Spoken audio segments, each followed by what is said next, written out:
প্রথমত কোম্পানি আমাদের থেকে মেয়াদ উত্তীর্ণ মাল সহজে ফেরত দিতে চায় না, কিছু কিছু কোম্পানি নিলেও আর কিছু কিছু কোম্পানি নিতে চায় না।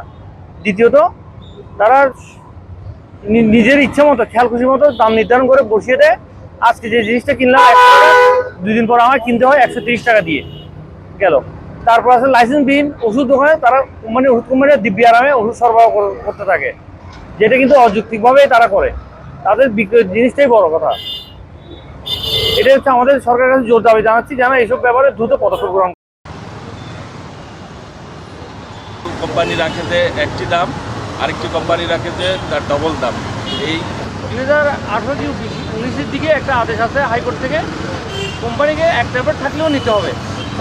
অনেক সময় দেখা যাচ্ছে ড্রাগ লাইসেন্স নাই কিন্তু ওখানে ওষুধ বিতরণ করতেছে, এরকম হচ্ছে, এটাও যেন না হয়। নগদ পেমেন্টে 500 টাকা পর্যন্ত ক্যাশব্যাক আর লেনদেনে প্রতিদিন ডিপ ফ্রিজ এবং ঘন্টায় ঘন্টায় এসি টিভি সহ দারুণ সব গিফট।